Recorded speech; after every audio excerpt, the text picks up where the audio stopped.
Hey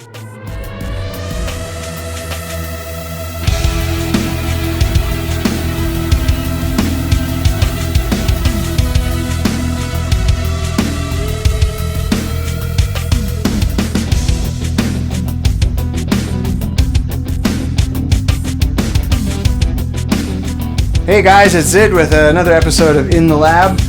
Today I want to talk about hybrid drums. Oh yeah, so before we get started, I got to bring out my little ninja guy here.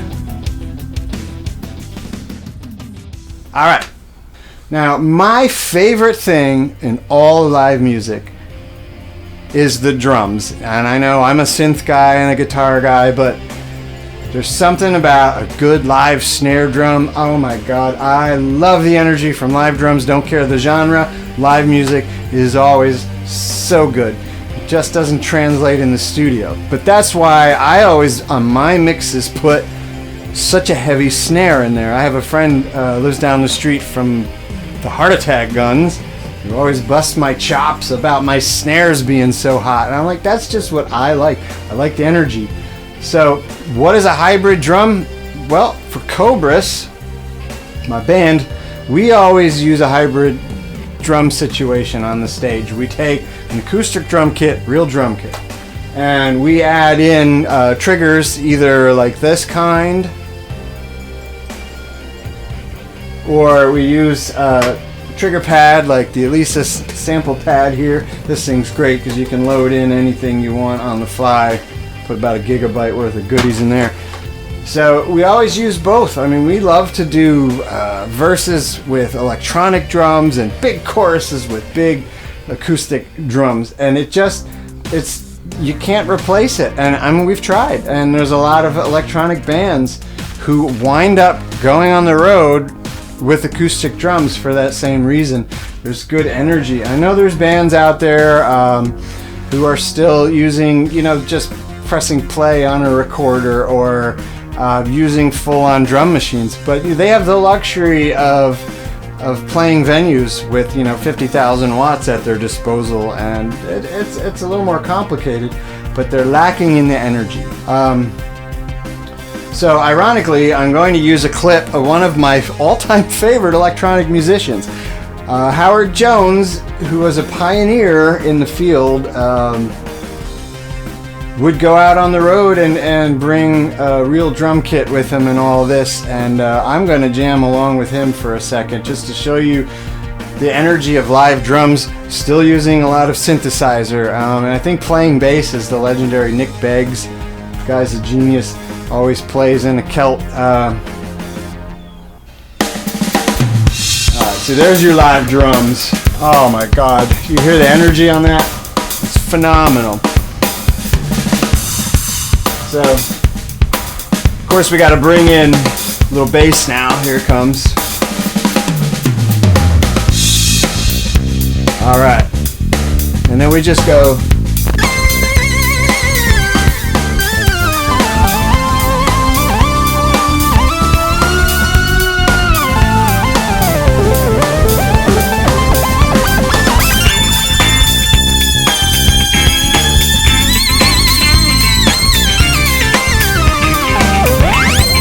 You get the idea.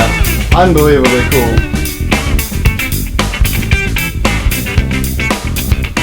You hear that snare drum? There's nothing like it. Alright.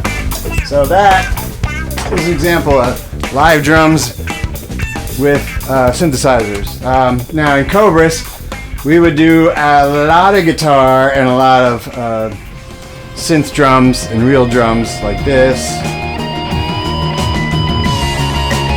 This. And that's all really cool, but you go on the stage and you add the acoustic drum kit for the energy, and it's just over the top that much better. So that's hybrid drums, and that is my favorite thing in the world, which is live drums. Now, just on a side note, since I mentioned Howard Jones, what he was doing in 1979, 1980, 81, he was using synthesizers that had only patch bays and works, and sequencers had to turn switches and knobs. So it would take him so long to set his stuff up between songs that he actually had a sidekick, like this mime guy who would do performances to keep the crowd entertained, because he's over there feverishly doing knobs and oh my god. So he only could do like 3 or 4 songs an entire set, because he's so busy doing patchwork, and he had to be real careful about what chords he played, because the sequencer was going to play the same note through the whole song.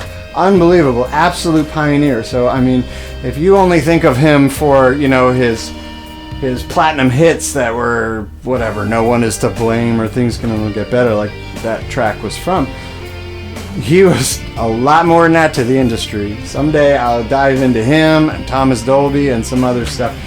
So anyway, don't forget to click and subscribe. Anyway, I'm Xid for Keyboard Quickies.